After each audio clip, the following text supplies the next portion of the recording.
Good morning, students. Today we are going to see about animal breeding. Before seeing that, let us see few definitions. Breed. What is a breed?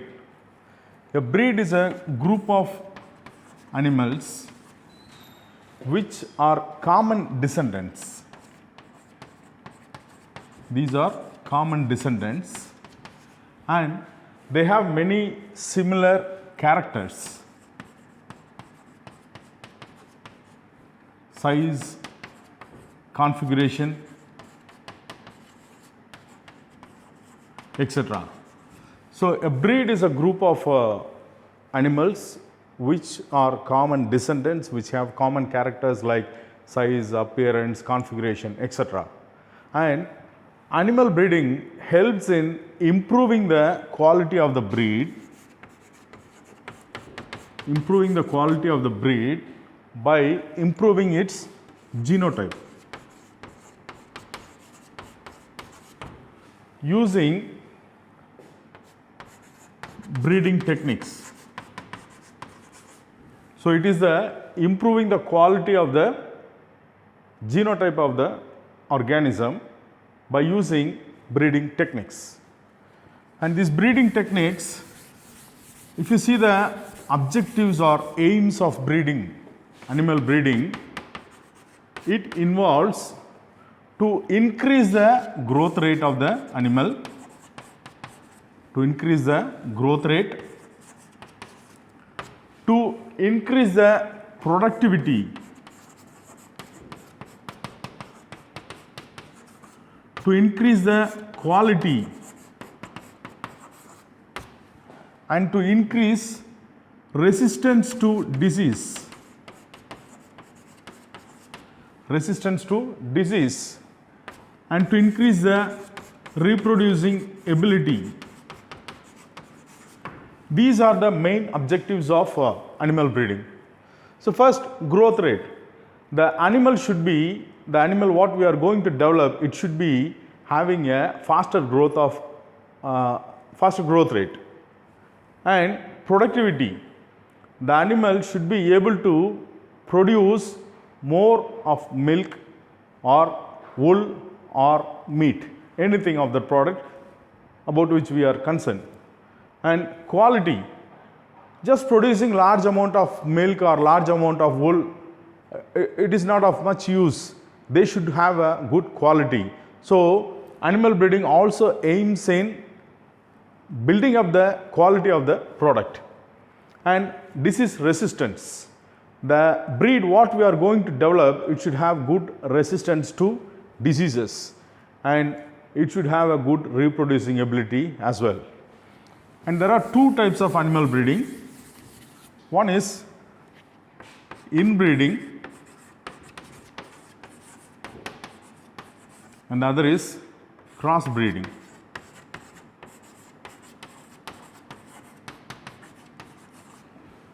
So, there are two types of animal breeding. One is inbreeding and the other is crossbreeding. Let us see one by one.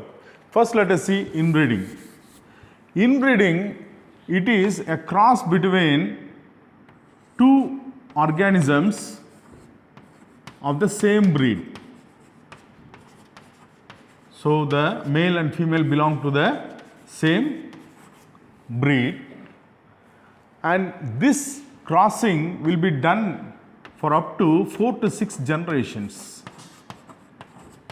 4 to 6 generations. Then it is called as inbreeding. Let us see an example. Suppose you take a cow and a bullock. What we are doing is, in a particular breed, we are taking the superior quality cow and in the same breed we are taking the superior quality bullock. So, here in cow, how the superior quality is decided is by deciding how much of milk it is able to give. Whereas in bullock, we are going to decide the quality of the bullock by whether it is able to produce quality offsprings or not. So, in the same breed we have taken these two things and we are crossing it. and this produces offsprings. This produces offsprings.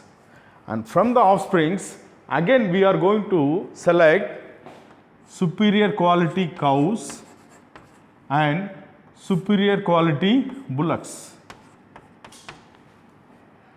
That is from the offsprings. Again these two will be crossed and this will produce offsprings. This will produce offsprings. And from this again we are going to select the superior cows and superior bullocks. This will be done repeatedly for up to 4 to 6 generations.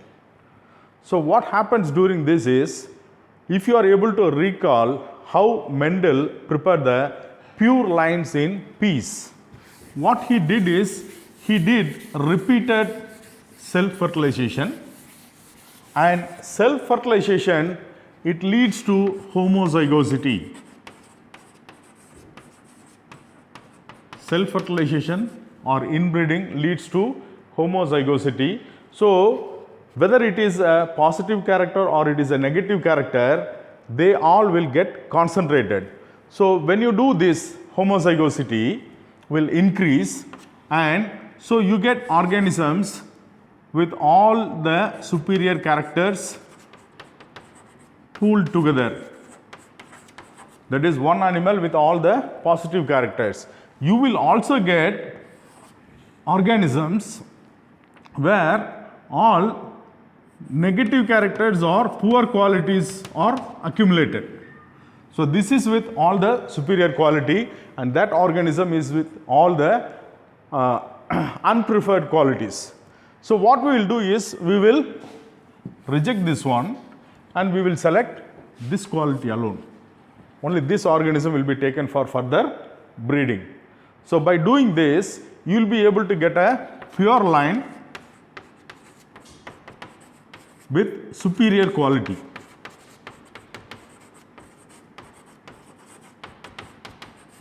So this is the most preferred method to increase the quality of an animal which is having a lower quality. Say for example, a cow is giving very little amount of milk.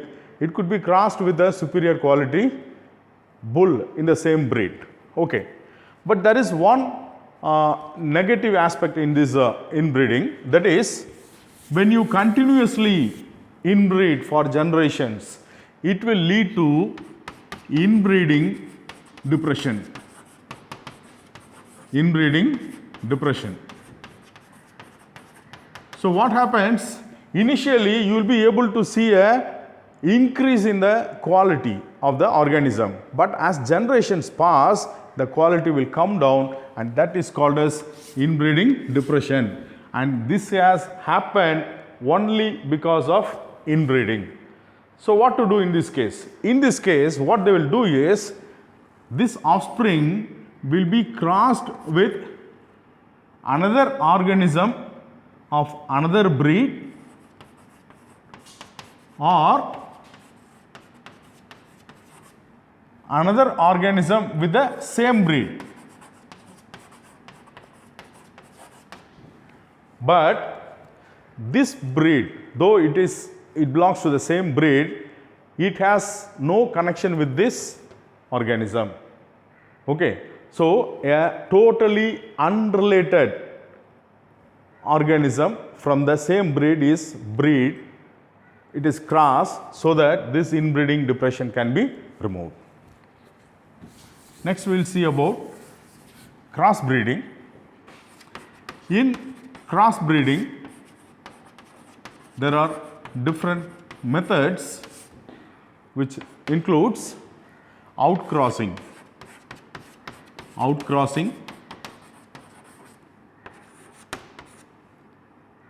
crossbreeding, and interspecies breeding. Interspecies breeding. These three types are there. We will see one by one. In outcrossing, what happens is, we are crossing a particular female with a male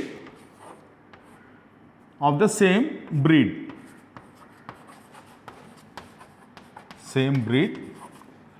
But this male, it has no connection with the female's pedigree for the past 6 generations.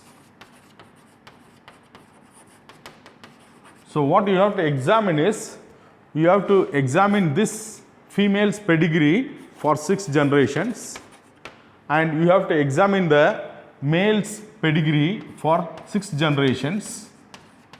And if you are sure that there is no relationship in the last 6 generations, then you can cross, and this cross is called as outcrossing, and the product, the offspring formed out of, is called as outcross.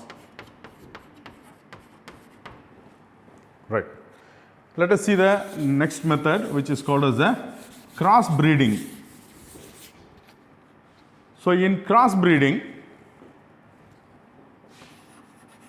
one breed is crossed with another breed. One breed is crossed with another breed, so that it will form a superior quality offspring. It will form a superior quality offspring. Say for example, the cow from one breed may be crossed with a bullock of another breed. Because of this, you will get an offspring which is having a better quality than both these. We will see some example.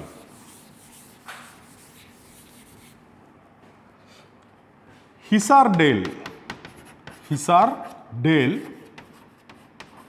it is a variety developed by the National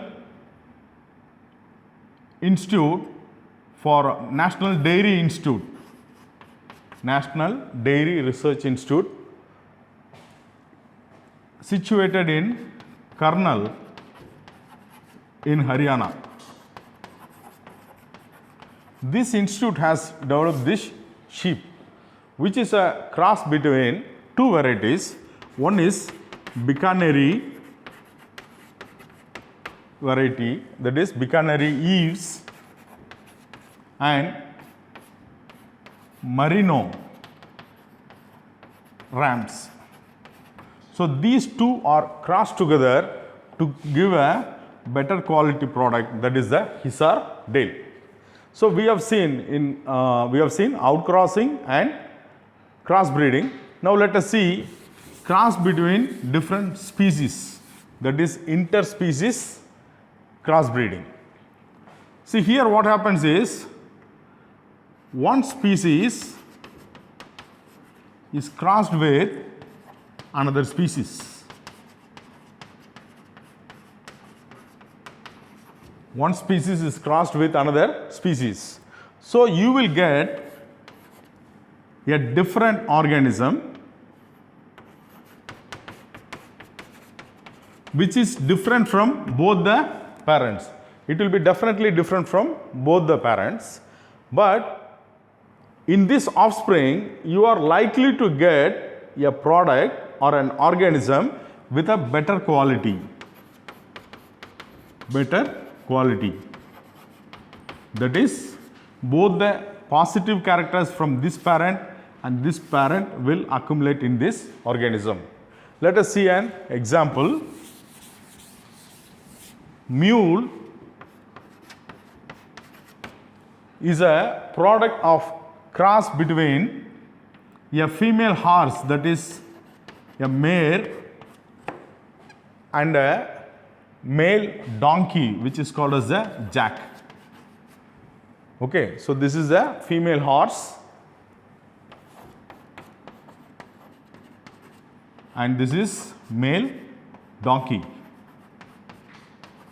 So when these two are crossed, it gives a mule.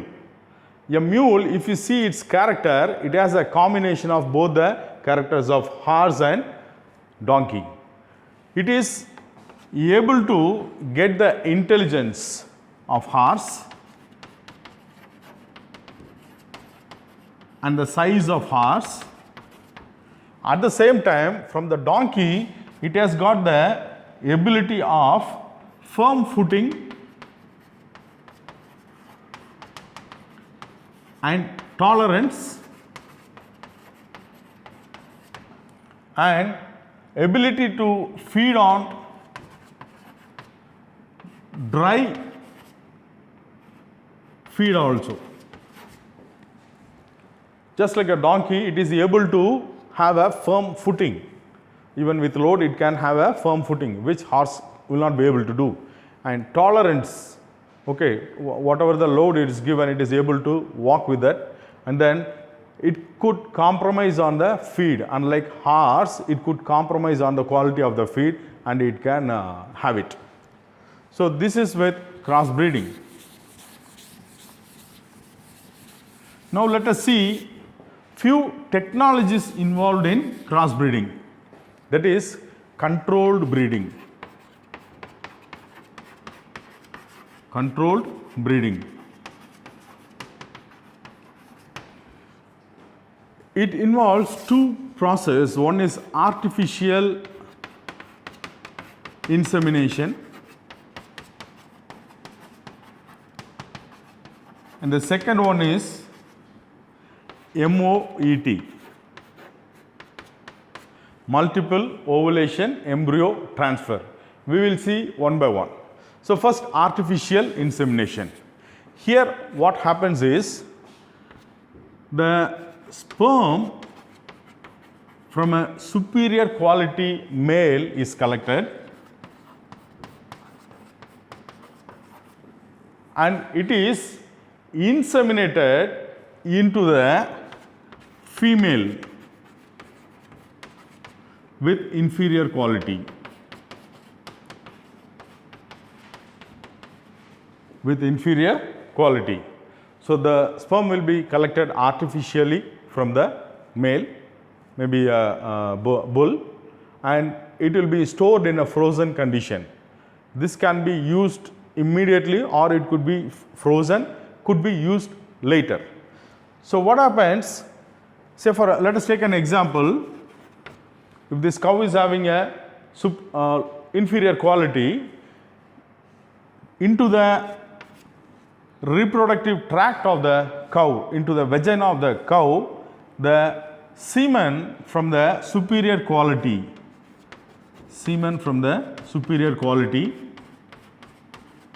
is deposited artificially.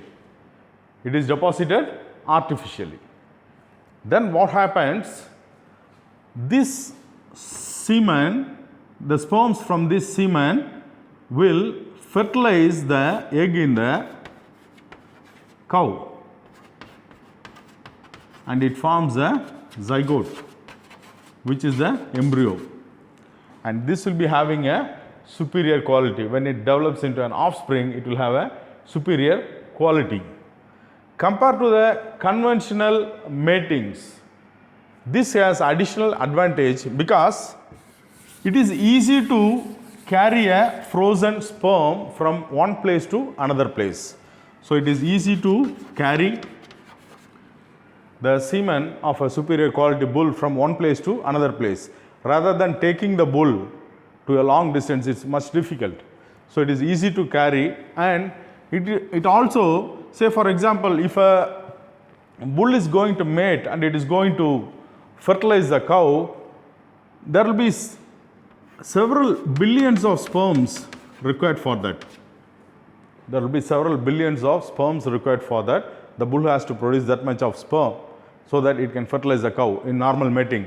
Whereas by artificial insemination, because we are directly delivering it into the female reproductive tract, few sperms could even fertilize. So we don't need that much of spermatozoa to fertilize. And the third thing is, there is no risk of disease transmission. Say for example, if a cow is crossed with a bull which is having a foot and mouth disease, then more likely that after the crossing, the cow will have foot and mouth disease. This happens in normal mating, but in artificial insemination, such risks are avoided. So that's about artificial insemination. Now let us see MOET. MOET is multiple ovulation embryo transfer. Embryo transfer. So here what we are doing is we are using the principle of superovulation and surrogacy, surrogate mother. These two are combined together. Here what happens is, say for example, if this is a cow, the cow is administered with hormones, okay, hormones like FSH and LH. So what happens is, this cow, instead of producing just one egg at a time, it will produce 6 to 8 eggs at a time. So it produces 6 to 8 eggs at a time because of the administration of the hormone. And after this, the cow is either artificially inseminated or it is allowed to mate a bull. Any of these could be done. Either it could be artificially inseminated or it could be allowed to mate with a bull. So what happens? The eggs will get fertilized. The eggs will get fertilized, and these eggs, they'll be allowed to undergo cleavage up to 8 to 32 blastomere stage. Up to 8 to 32 blastomere stage, they will be allowed to divide, and at this stage these 6 eggs will be 6 or 8 eggs will be taken out and they will be kept in the uterus of different surrogate cows. So just imagine these are 6 cows. So the 6 eggs from this, okay, the 6 eggs which are at this stage will be placed in each one of the cow.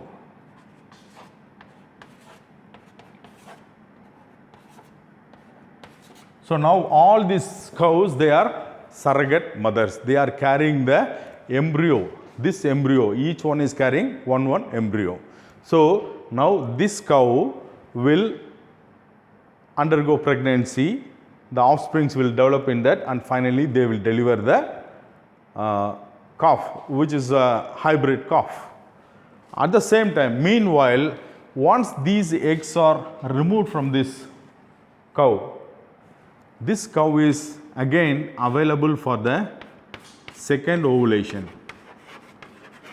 It is available for the second ovulation. So once these eggs are removed, this cow will be given again hormone injection so that it will be producing the eggs. And those eggs again, it will be fertilized and then it will be given to another 6 to 8 cows, surrogate mothers. So this is about MOET.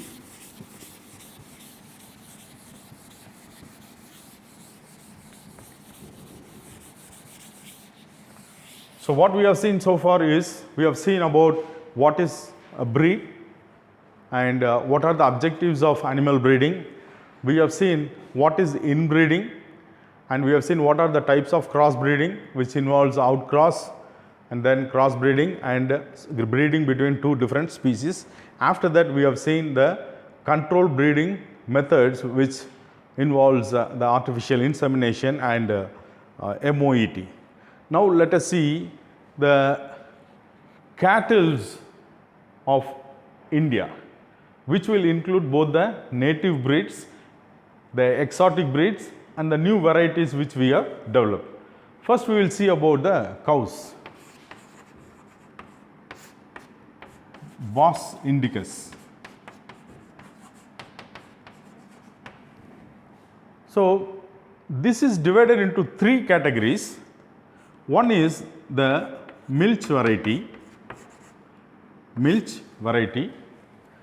and the second is the draught varieties, and the third is dual purpose varieties.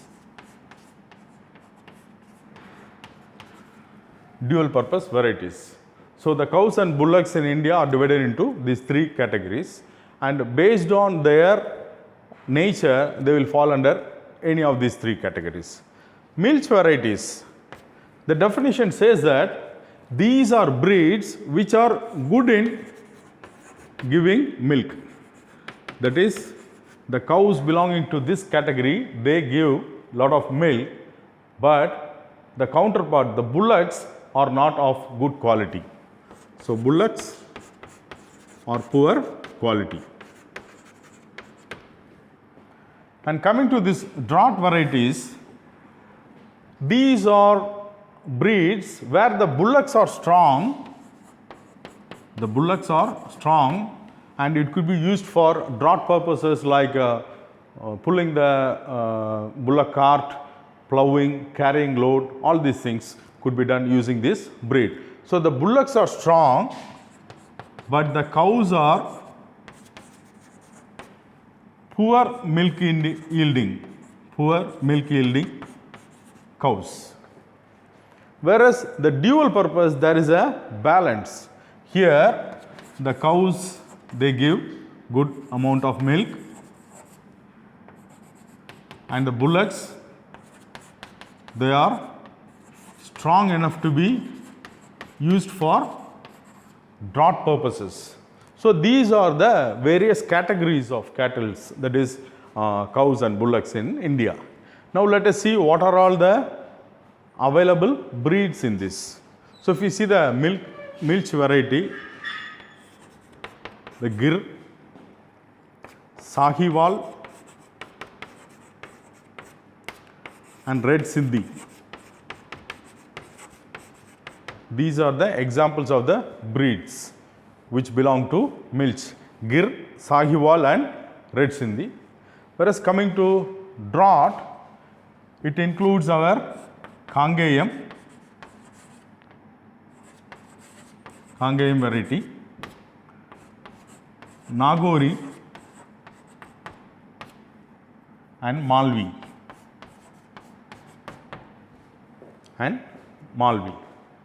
So these varieties, they are having strong bullocks, but the milk yielding cows is of poor quality. And coming to the dual purpose, here we have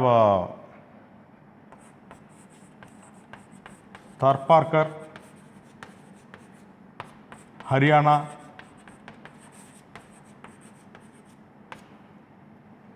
Ongole and Radhi. So these are the varieties of dual purpose. They could be used, the male could be used for draught purposes and the female could be used for milking purposes. So these are the varieties. Now let us see about the Indian buffaloes.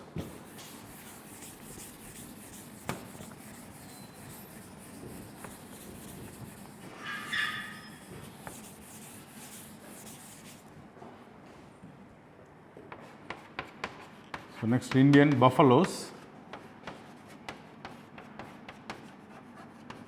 There are about 7 important breeds in India, 7 breeds, out of which the most important one are Murrah, Jaffara Badi, Badavari,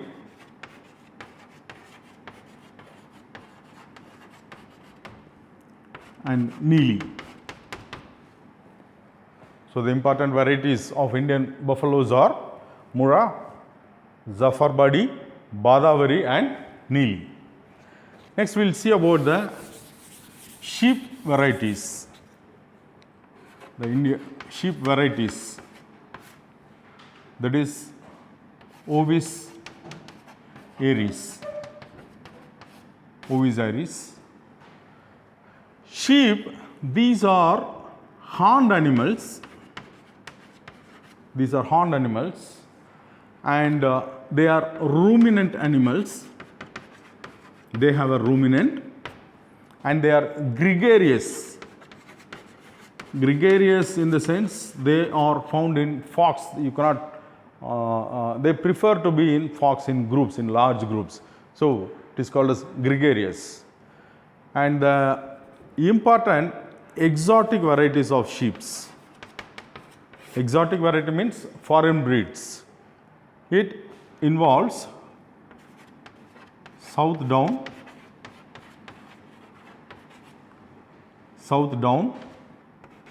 Merino, Lincoln, and Corriedale. These are the important sheep varieties which are exotic breeds: Southdown, Merino, Lincoln, and Corriedale.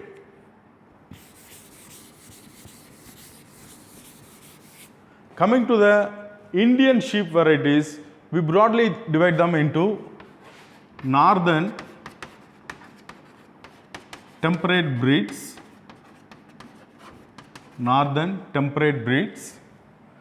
southern breeds, and north-western arid or semi-arid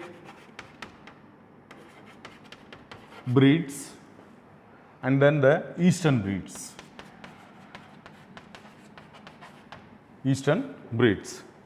So if you see the north temperate breeds, the native breeds are Rampur, Bush Hare, Gadi. These are the two varieties which belong to the northern India, which are temperate in climate. Coming to the southern, we have the Deccani and Nellore variety.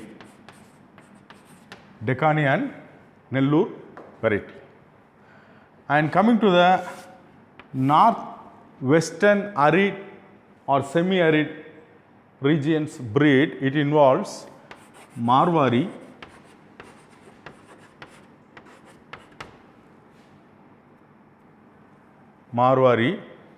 and Nalli. These are the arid areas breeds in the northern western India. Coming to the eastern, it involves Chota Nagpuri,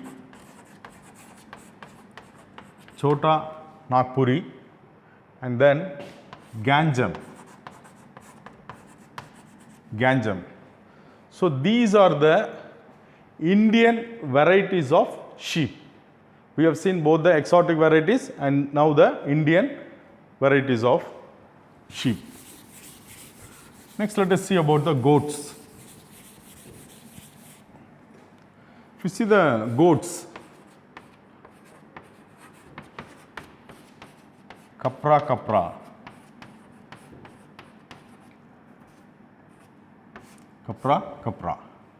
See, the goats, they are having horn, but the horns will be hollow. There will be cavity inside the horn, and they will have beard. The goats will have beard, and goats are called as a poor man's cow.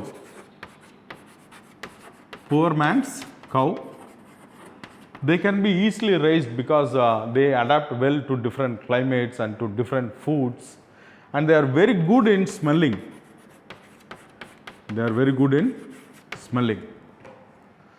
And now let us see the exotic varieties and Indian varieties of goats.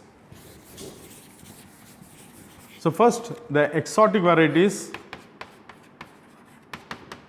it includes Alpine, Saanen,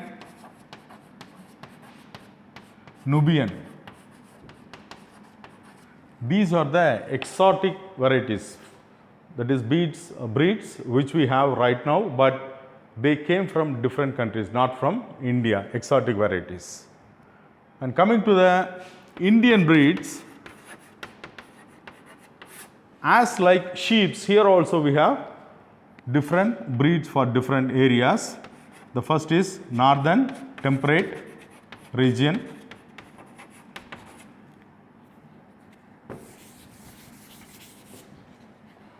So, northern temperate region, southern region, eastern, and northern, western, arid or semi-arid region. Arid or semi-arid region. So, here we have Kashmiri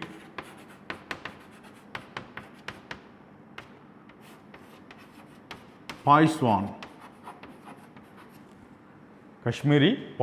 which gives a very good quality wool, and then Gadi is another temperate variety. Coming to southern type, here we have Malabari,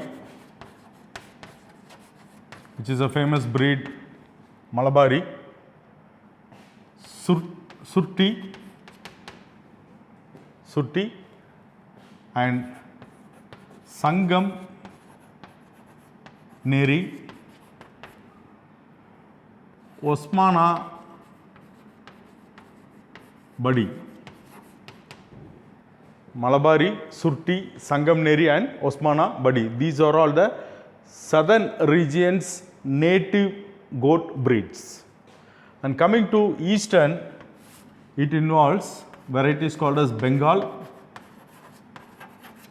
and Ganjam. Coming to this northwestern arid, semi-arid breeds, it involves Marwari and Beetle.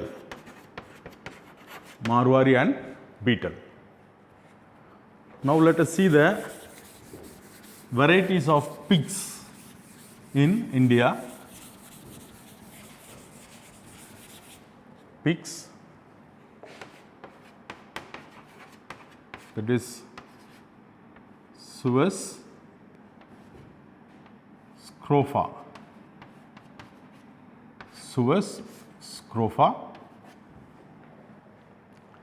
So pigs are also called as swine. They are also called as hog. If you see the European domestic pig, it arises from a variety called as Sus scrofa. This is European domestic pig, whereas the eastern countries domestic pig, it is developed from a variety called as Sus Whiteatus. See, these two are wild varieties which were roaming in the wild. From those varieties, after domestication, it has become the current European domestic pigs are from this wild variety. And domestic pigs which are present in the eastern countries of the globe are derived from this wild variety, that is Sus Whiteatus. And in India, we have the domestic pig Sus domesticus.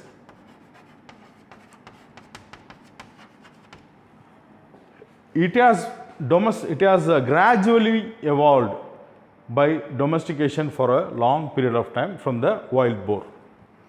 Now let us see some of the Indian pig breeds. So the Indian pig breeds include large white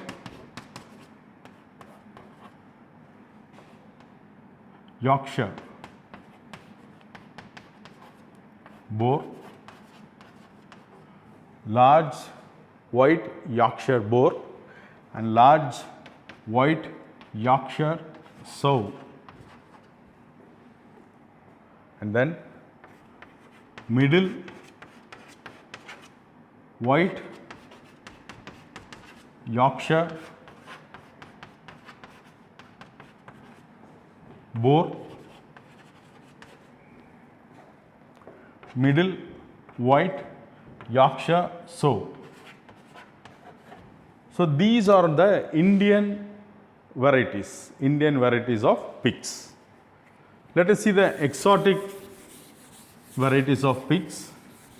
So the exotic varieties, it includes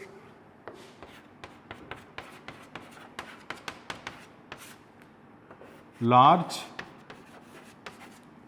white Yorkshire and middle white Yorkshire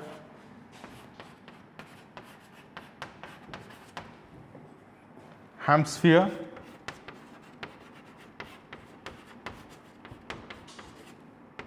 and Wessex. These are the exotic pig varieties which are available in India.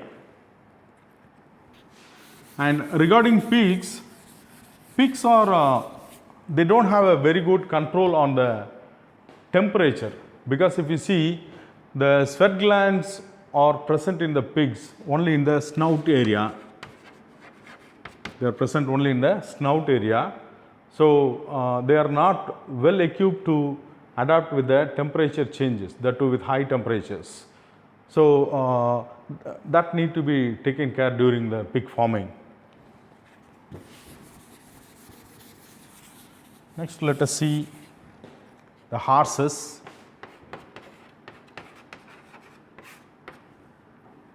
That is Equus caballus. Equus caballus, which means the horse. And the Indian breeds of horses are Kathiawari,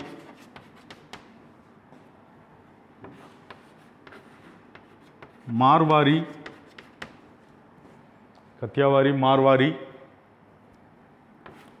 Bhutani and Manipuri. These are the horses which belong to India: Kathiawari, Marwari, Bhutani and Manipuri. See, the names have been given from the places where they are found. For example, Kathiawari, it is found in Kathia, okay, in the region Kathia in Rajasthan. Like that, the names have been given. Next is donkeys.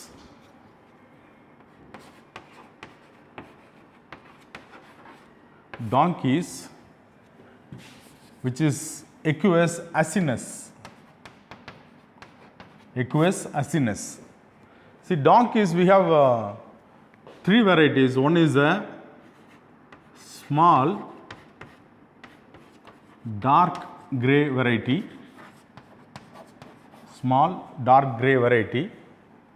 and large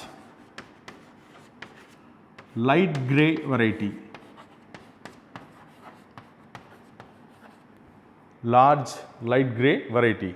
Apart from this, there is a white donkey variety.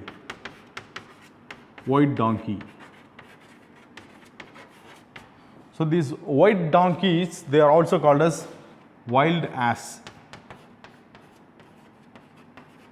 Wild ass. This wild ass are found in Rann of Kutch. They are found in the Ran of Kutch. Next we will see about the mules. We have already seen about mules. Mules we have seen. It is a cross between the female horse and the male donkey. That is a mare and a jack is called as mule. And there is another thing which is called as hinny. Hinny is the reverse of this. Reverse of this, which means the male horse, the stallion, and the female donkey, which is the ass. So these two are cross between horses and donkeys. They have a combined character of both donkey as well as horse. The intelligence and size are like horse, whereas the tolerance and the food preference are like, and the firm footing are like donkeys. So they are very useful in transporting and other activities. But the problem with these things is, since these are a cross between two different species, these are sterile. These are sterile, so they will not be able to reproduce. So if you have a pair of mule, you will not get the second generation. Again, if you want one more mule, you have to cross and bring it from the horse and donkey. So that's about mule. Next we will see about the camel. Camel is also a cattle. So this is camellus. There are two varieties. One is the Arabian variety, Arabian camel, and the Bactrian camel. The Arabian camel, that is Camellus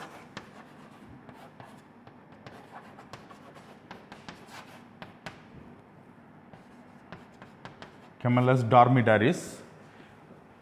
The main thing about Arabian camel is it has only one hump. It has only one hump.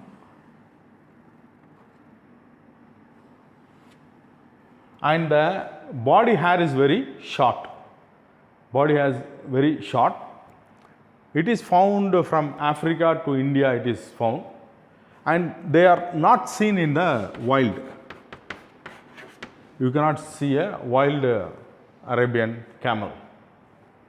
Coming to the Bactrian camel, this is Camellus bactrianus. Camellus bactrianus.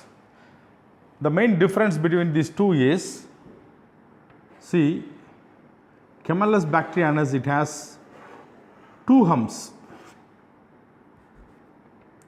It has two humps, and they have long hairs. They have long hairs, and they are found in the Gobi Desert of Central Asia. These are found in the wild form. They are found in the wild form as well. Right. So that's about camels. And camels, the diseases affecting camels are trypanosoma.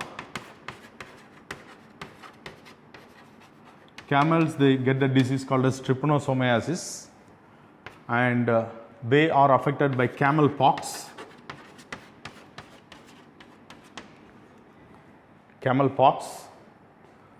And they are also affected by rabies. And the Indian varieties of camels, I forgot to tell, it includes Marwari, Jaisal Mary, Sindhi. All these varieties are Indian camels. Next, we are going to see about elephants. Elephants, they are the largest land animals. They are the largest land animals, and they attain the puberty at the age of 8 to 16. So puberty at the age of 8 to 16, and their gestation period is 22 months.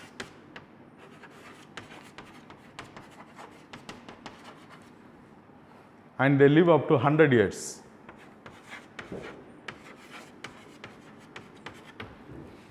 They live up to 100 years. Now let us see the varieties of elephants. Actually, there are three different varieties. One is the Indian elephant.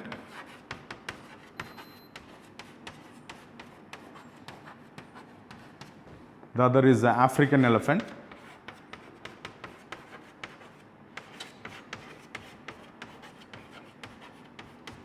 And the third is the pygmy elephant.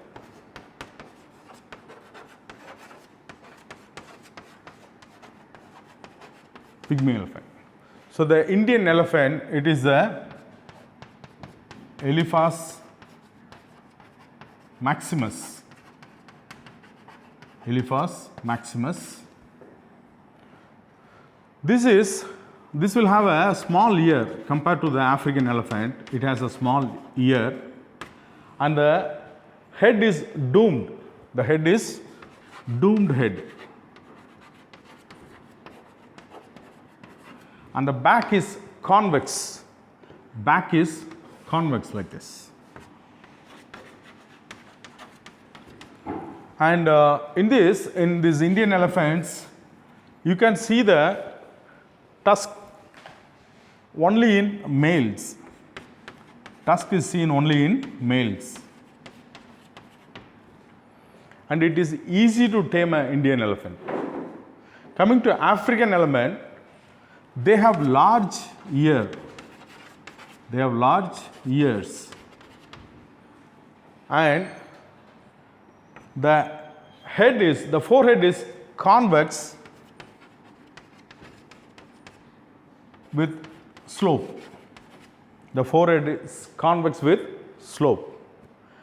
And both the male and female, they have tusk. Both the male and female, they have tusk. If you see the binomial nomenclature of this African elephant, it is Loxodonta africanus. Why the name Loxodonta is given is, Loxo means slanting and Donta means teeth. Because these elephants, both male and female, they have very long tusk which looks like a slope. So if this is the elephant, the tusk comes like this. Okay. So it is a sloping teeth. That is the reason why it is called as Loxodonta africana. And it is very difficult to train these elephants. Difficult to train these elephants. Coming to this pygmy elephant, they are Elephas cyclotis. These are comparatively smaller elephants. These are found in African forest. African forest. Next we will see about the yaks.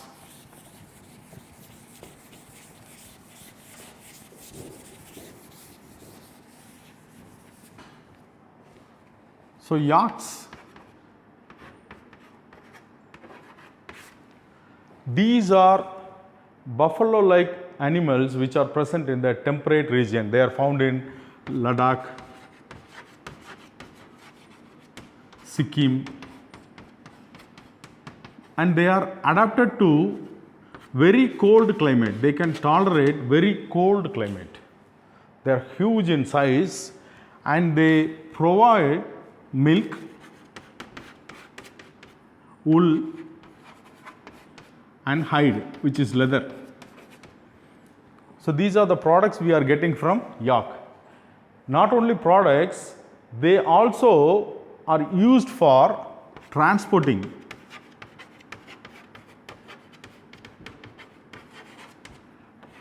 pulling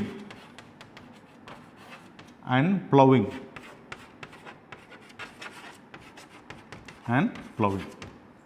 So in these areas like Ladakh and Sikkim, they act as a transport system, because without excluding yak and transportation is very difficult in these areas. So with this we have concluded the various breeds of cattle in India, which we have seen about the exotic varieties as well as the native breeds. Now let us see about beekeeping. Beekeeping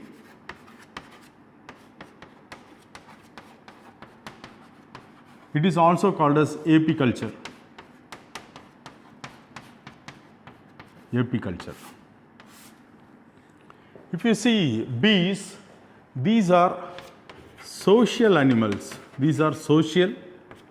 They are highly adapted to social, being in a social form. They are found as gregarious.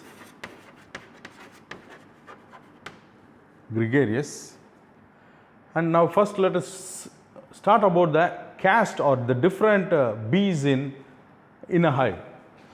So if you see the caste of bees, there are three forms. One is the queen bee, the other is the drone bee, the third is the worker bee.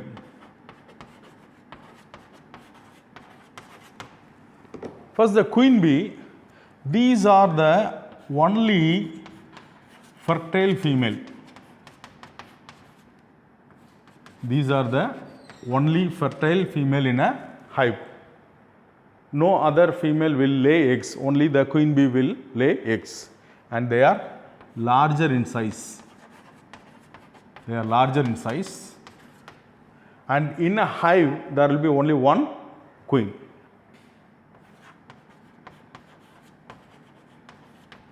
Next, drone bees. These are males. These are male bees which are smaller in size than the queen bee. And these bees, their main function is to fertilize the queen bee. Their number in the hive is not much larger. It's not much larger as the worker bees. Third, the worker bee. These are the smallest bees in a hive. They are smaller in size, but their number is larger. They are present in large numbers. As the name suggests, they did all the works in the hive. And based on the work, they are classified into different types. And because they are doing different works, they have adaptations in their body to do certain works, because if you see their mouth parts, it is modified for chewing as well as lapping. So they have both chewing mouth parts and lapping mouth parts. Lapping means just to take around and taking it. That is putting around and taking it. So that helps in collecting the pollen grains and honey. And moreover, these worker bees, they feed the queen bee.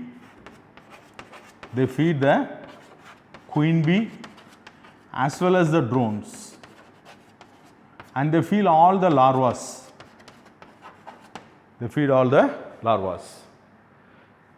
They have, in their abdomen, they have wax sac in the abdomen. Apart from that, they also have the stings in the abdomen.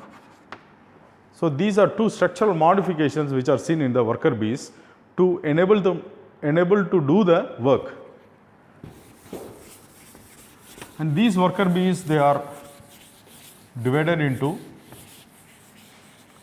three types based on their work, what they are doing. Now let us see what is the importance of honey or honeybee keeping. Why it has to be done? The significance. See, by keeping honeybee or by apiculture, we get honey. We get wax. Apart from that, there is chances of pollination.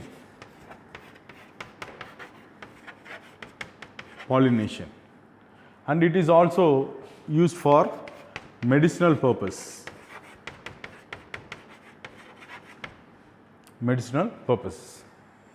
So all these things we will see in the next class.